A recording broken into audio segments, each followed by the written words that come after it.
agradecer a Nancy pelo convite, agradeço, estar participando desse fórum de discussão e, particularmente, de discutir esse último tema, né, da construção do futuro. Acho que o conteúdo que nós vamos trazer aqui, ele é bem próprio para isso, né, porque nós já perdemos muito tempo para trás no que tange a utilização, né, da eficiência energética como um elemento a mais no planejamento energético do Brasil. Eu queria, antes de começar, realmente apresentar a associação, né? A associação é a Associação Brasileira das Empresas de Serviço de Conservação de Energia.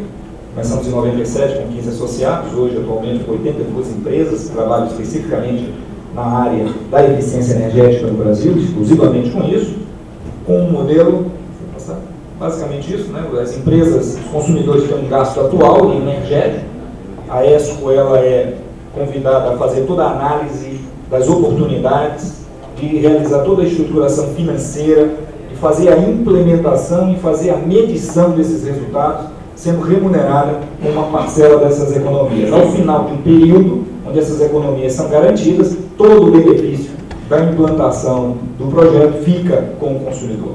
Então é basicamente o que caracteriza uma ESCO, diferente de uma empresa de engenharia normal. Pode passar. Bom, eu antigamente gastava 20, 30 minutos numa qualquer apresentação sobre eficiência energética no Brasil para mostrar, né, as vantagens para o consumidor, sociedade, meio ambiente, setor elétrico. Eu acho que 30 segundos hoje é suficiente para mostrar tudo que já foi dito aqui, tudo que a sociedade brasileira já passou, a necessidade e a importância de utilizar cada vez menos os recursos naturais. Sempre. Então, eu não vou perder muito tempo em mostrar, porque isso já é um lugar comum em respeito ao conhecimento dos senhores. Vamos para frente. Pronto.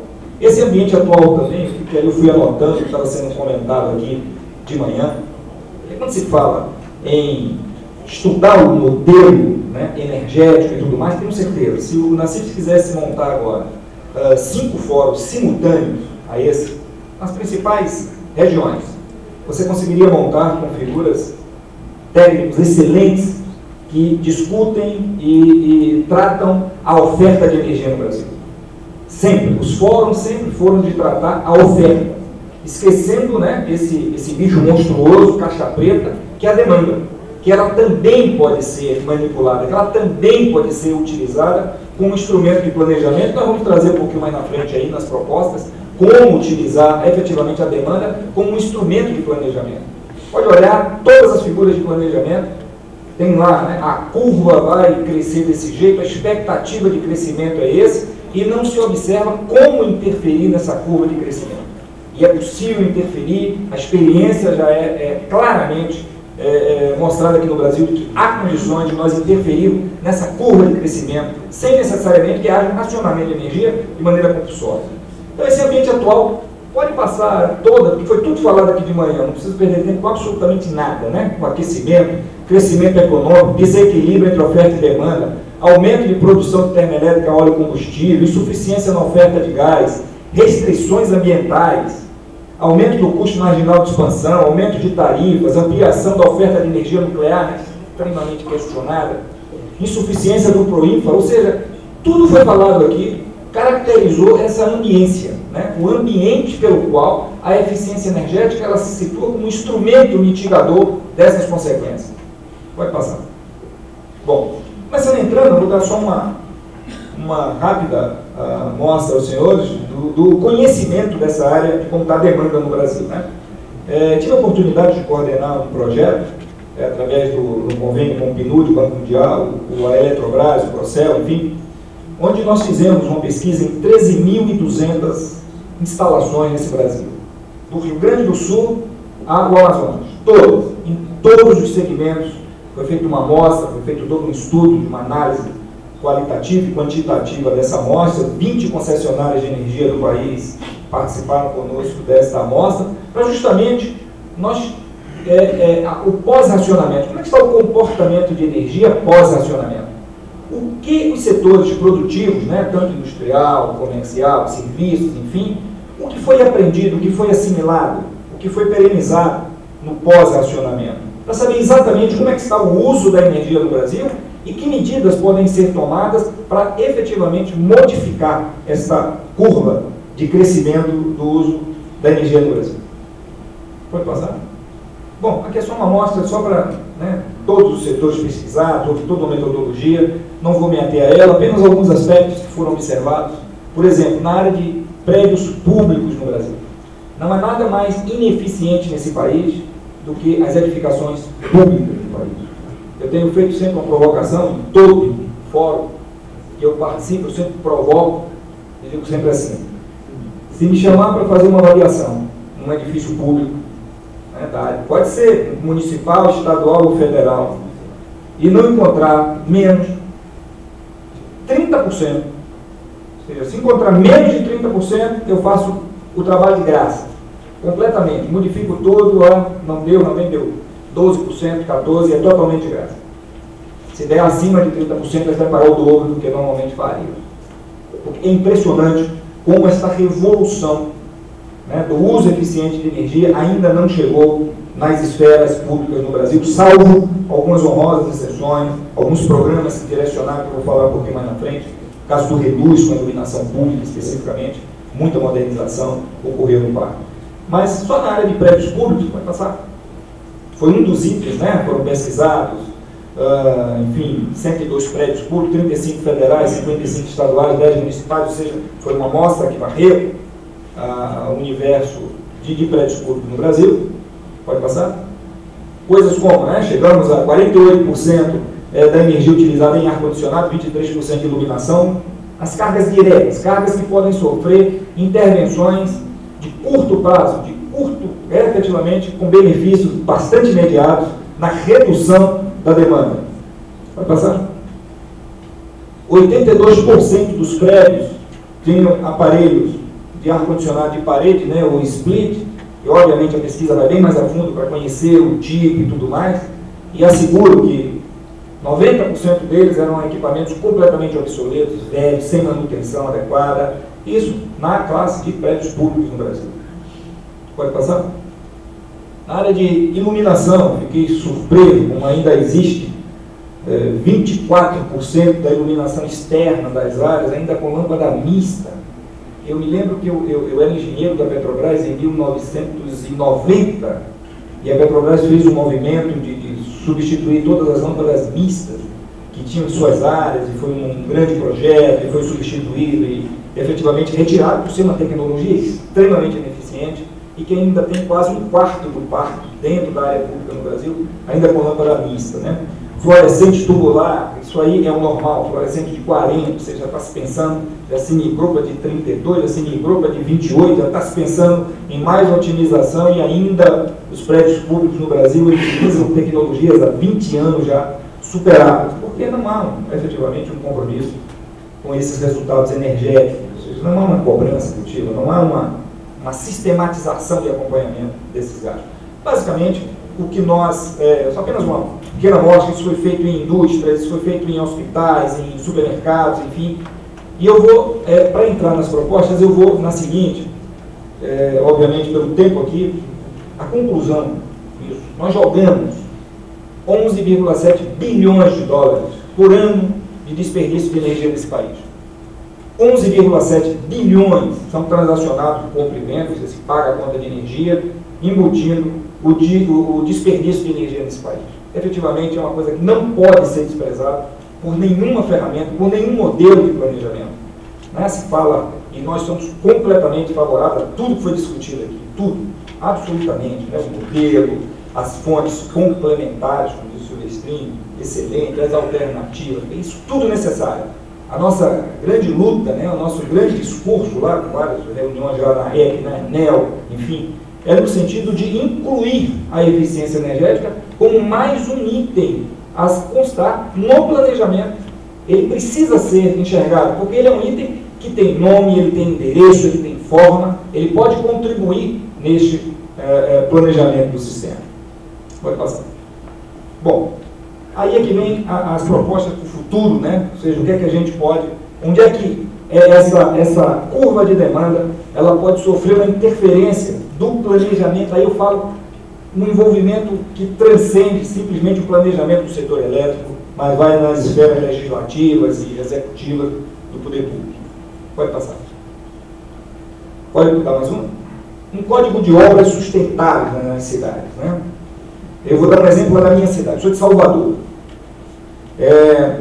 Se vocês saírem do aeroporto de Salvador, se dirigirem ao centro da cidade, vocês vão passar por uma avenida chamada Avenida Paralela. Virou um canteiro de obra aquela avenida, né? Série de empreendimentos, uma série deles, de um boom imobiliário que está tendo lá em Salvador. A BEM, Associação, né, das Empresas do Mercado Imobiliário, coloca que o 2007 foi o ano de ouro e tudo mais.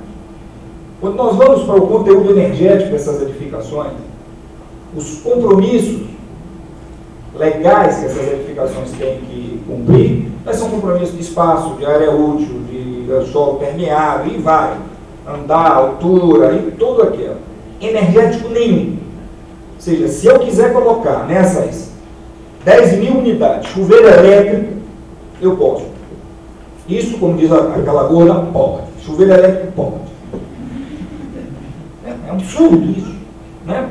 Um item que custa $20 para você colocar ele e 300 para você prover energia para ele. É insano isso. É insano como o poder regulatório, né? Isso é proibido. Isso a gente tem que ter coragem. Proibir isso tem que ser proibido. A sociedade não comporta por tudo aquilo que a gente assistiu de manhã. Vim depois de uma discussão da oferta, Ricardo, fica muito fácil. Essa discussão toda que houve aqui de manhã é para quê? É para atender a demanda, né? É para não voltar, é para não ter risco. Mas a demanda, essa vai de qualquer jeito. Então vocês observem, né? Eu falo do chuveiro elétrico porque é um item que o Brasil é o único país do mundo que tem ele como base, né? Aliás, agora a Colômbia, estamos exportando para a Colômbia vai fazer o seguinte, ou seja, é o único, nenhum outro país tem uma chuveiro elétrico como base de aquecimento de água. Você vai nesse empreendimento, está lá porque não tem nenhuma proibição. Absolutamente nenhuma.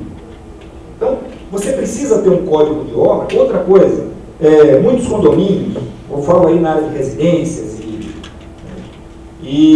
não, a gente queria tornar, agora tem uma política, né, de condomínio verde, né, a gente tem que transformar esse condomínio verde em condomínio pré-existente. Quando vamos lá fazer a avaliação, poxa, vamos botar aquecimento solar. O exemplo de Belo Horizonte é uma cidade que tem, poxa, Rio, Salvador, São Paulo podem ser também, pode ter esse potencial. Aí quando vamos, não existe. Um prédio novo, de 2 anos de entrega, é totalmente inviável, porque não tem uma única tubulação seca, né? Falar em linguagem bem que não tem um tubo seco, vazio, ligando lá a parte mais alta aos apartamentos que permite. Eu que chego depois, eu que compro uma unidade daquela, ou eu que sou um síndico, colocar, não, vamos botar o aquecimento solar, não permite mais. Porque eu, construtor, não me foi obrigado, porque o construtor diz o seguinte, Ricardo, o custo de implementar isso é maior. O chuveiro custa 20, como você está dizendo, o aquecimento solar vai custar não sei quanto. Ou seja, eu não tenho responsabilidade com o custo da operação. Eu vendo e entrego. Enquanto o consumidor não souber fazer diferença, enquanto ele não souber dizer, não, meu custo operacional desse prédio é mais alto do que o outro, eu prefiro o outro. Enquanto o consumidor não tiver essa consciência, problema de quem consome, porque eu vendo e vou embora. Eu não tenho compromisso com o custo operacional. Isso não tem jeito. Isso só pode ser através de um código, né? Através de regulamento. Tudo bem, você não vai. Você tem o direito de não ir, mas você também não pode tornar inviável de quem chega depois. E isso só é possível com um código de obras. E isso em todas as áreas. Estou dando um exemplo aqui especificamente da área de chuveiro, mas isso pode ser para ar-condicionado, enfim. Tem algumas unidades, nós chegamos aí, eu vou falar já de unidades comerciais, optou-se por aparelhos individuais, e não tem jeito mais de colocar centralizado. As intervenções civis são absolutamente inviáveis do ponto de vista financeiro. Passar para frente. Restrições a tecnologias, pode colocar? Ineficientes.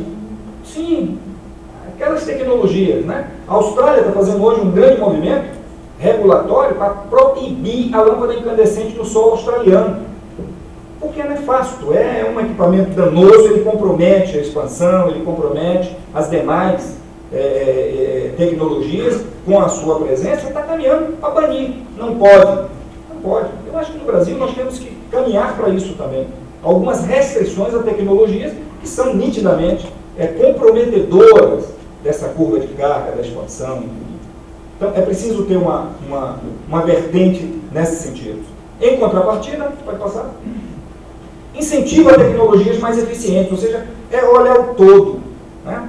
Nós temos um problema sério no Brasil, falo porque participo de alguns mercados mais próximos, em São Paulo, Rio Grande do Sul, Nordeste, e tenho tido a oportunidade de acompanhar estudantes que saem da universidade e vêm trabalhar na nossa empresa, empresas congêneres, enfim. O nosso engenheiro, ele é extremamente mal formado em engenharia econômica. Extremamente mal formado em engenharia econômica. E esses engenheiros, eles estão indo, né, para as gerências de manutenção, para a gerência de projeto e tudo mais. E quando você leva, por exemplo, um estudo de aquecimento solar para um hotel e tudo mais, mas o aquecedor solar é mais caro. Mais caro, você está falando mais caro o quê? Mais caro? Em 10 anos? Você está analisando 10 anos, 5 anos? Você está analisando o quê? É mais caro. Você compra aí, custa R$5.000, eu compro, boto aí um boiler elétrico, custa R$1.500. Bom, se não é você que vai pagar a conta, se não vai ser exigido de você isso, eu acho que você está certo. Agora, se você quer fazer um estudo minimamente com um mínimo de informação, você tem que botar na vida útil do projeto, botar quantas vezes você vai trocar ele e tudo mais, seja aquela coisa. E é impressionante como os nossos engenheiros são extremamente mal formados em engenharia econômica. Entender a eficiência energética sem entender engenharia econômica é impossível. É totalmente impossível analisar isso. Então, alguns incentivos, sim. Nós temos aí o LED querendo entrar mais fortemente na área de iluminação com barreira. Nós temos o próprio aquecimento solar querendo entrar mais forte com barreira. Ou seja, você tem uma série de tecnologias que não encontram viabilidade, porque, na verdade, elas são comparadas e passam, né, por regimes tributários, enfim, de impostos ligados a ele, que impede que haja uma massificação gerando um benefício maior ao Estado. Pode passar? Complementação que eu falo, né, um amplo programa de capacitação, né?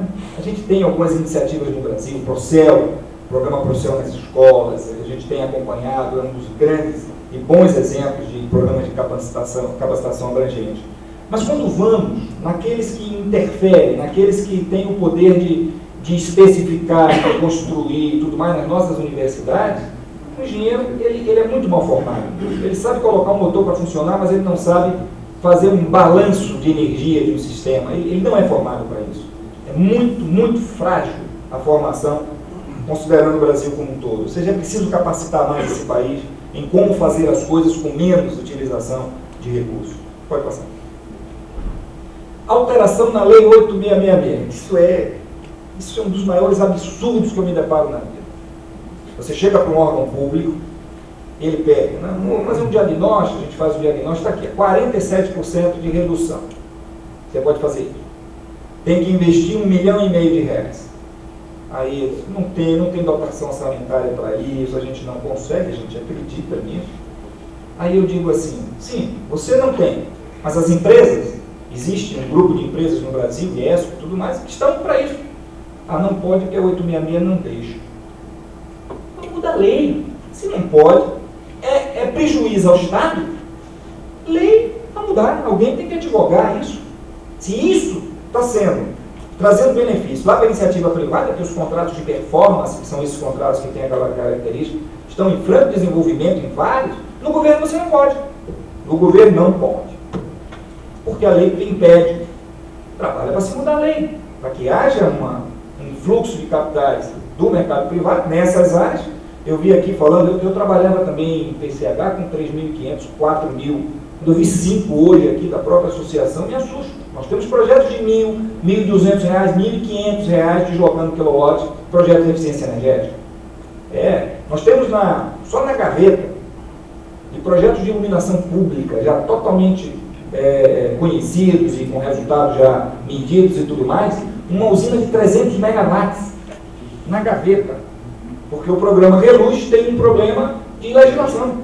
Ele foi concebido lá atrás, quando você tinha um modelo das concessionárias, quase todas estatais, que esse recurso tinha que passar preferencialmente pelas concessionárias. Eu sou um prefeito hoje que tem uma sensibilidade de avaliar a minha iluminação pública.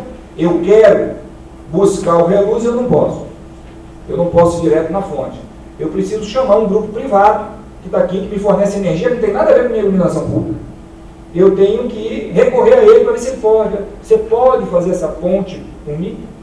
E hoje está lá. Uma usina de 300 megawatts. Fizemos uma reunião lá no Ministério da Energia, de Minas Energia, e mostramos isso. Os projetos que estão engavetados, já desenvolvidos e tudo mais, 300 megawatts. Só em simples troca de lâmpada. Trocou lá e colocou.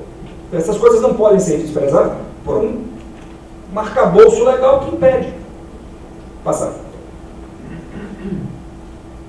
Modernização dos contratos de operação e manutenção. Né? E aí eu vou falar muito da área pública, mas também se aplica à maioria das empresas que cuidam da operação e manutenção desse hotel. A empresa que cuida da operação e manutenção desse hotel. Seguramente ela tem responsabilidade com continuidade. Ou seja, uma lâmpada apagou, ela tem que voltar a funcionar. Um motor não está funcionando, ele tem que rodar. A bomba d'água não está funcionando, tem que voltar a rodar. Ela não tem comprometimento com o desempenho energético daquilo que ela dá manutenção. Gente, eu entrei num hospital, um grande hospital, lá de Salvador, a semana passada, eu fiquei perplexo. Assim. Eu disse, realmente, estou começando a reunião triste, porque eu corri o hospital há 12 anos atrás, era o único hospital em Salvador que tinha uma grande central de aquecimento solar. Grande, isso era uma... Quando eu cheguei lá, encontrei essa central completamente desativada e substituída por boilers elétricos, inclusive setorizados, vários boilers elétricos. O que aconteceu? Por que isso? Por que essa regressão? Por que essa... A empresa de manutenção veio, mudou o gerente, a empresa de manutenção entrou aqui, já começou a ficar velho e tal, ou seja, respostas evasivas e tudo mais. Porque as empresas de manutenção não têm a expertise da área energética. Isso nós temos falado lá no Ministério, já há um movimento grande nesse sentido, de que os contratos de operação e manutenção, eles já contemplem a necessidade da empresa que vai dar manutenção, tenha um comprometimento energético. Senão eu tiro uma lâmpada aqui de 11 watts, boto uma de 100, está funcionando, tranquilo, isso não tem problema. Ou seja, ela tem que ter o comprometimento energético também daquela instalação. E isso tem um movimento lá dentro do Ministério das Minas e Energia, junto com o Ministério do Planejamento, também está participando ativamente, e a gente pode ter boas surpresas no curto espaço de tempo. Pode passar? Bom, leilão de eficiência energética. Né? Eu fico triste, porque eu não consigo ficar no debate com o Tomasquim. Eu não consigo. Todas vezes ele vai embora, eu não consigo. O Tomasquim nos chamou lá da época e nos apresentou essa pérola, que é o leilão de eficiência energética. O sistema precisa de 50 megawatts. Ou você gera, ou você tira. Fisicamente, a mesma coisa. Ou você gera 50 novo, ou você tira 50 do que tem. Gente, quando eu vi isso lá na EPE, eu cheguei a tremer. Eu estava na mesa do lado dele, assim, com um fórum desse assim. Eu cheguei a tremer. Eu queria perguntar, cadê o leilão de eficiência energética? Eu vejo aqui, né, falar em mudar o modelo, da oferta, um modelo. Gente, você vai encontrar no mínimo 100, 200 profissionais capacitados para rever esse modelo, desde que seja tomada a decisão de rever. E na época se falou o seguinte: o grande problema do leilão de eficiência energética é você poder medir efetivamente, né, quanto foi retirado e como isso se mantém ao longo do tempo, para que ele vire efetivamente uma peça de planejamento, que ele seja uma peça sustentável. E eu queria perguntar ao Tomasquim, não é possível que nesse país não tenha 5, 10 cabeças que possam estudar isso. É essa a barreira? Vamos estudar, a tecnologia está aí, a técnica está aí, para se superar isso. Porque a ideia é brilhante, isso dá uma sustentabilidade no mercado, isso dá uma maioridade ao planejamento fantástico, que é você usar a eficiência energética como uma geração de energia equivalente. Fisicamente, desafio qualquer um a me provar o contrário. É exatamente a mesma coisa. E por fim, uma maior divulgação. O BNDES, há uns 3 anos atrás, nós tivemos a oportunidade de participar de uma reunião em que se discutiu o planejamento energético do BNDES, e o BNDES nos sinalizou com uma linha chamada Proeso de incentivo de financiamento. Essa linha já foi disponibilizada, ela já se encontra, ela é muito pouco divulgada. Os bancos que operam ela hoje, basicamente o Banco do Brasil e o Banco Itaú, saindo agora mas extremamente pouco divulgado. A sociedade conhece pouco as vantagens de buscar nas linhas do BNDES uma fonte específica para projetos de eficiência energética. Bom, assim, com 20 minutos eu procurei sintetizar as ações, algumas ideias, de que maneira, né, é possível interferir na curva de demanda com mais um elemento de planejamento de expansão. Obrigado, Arthur.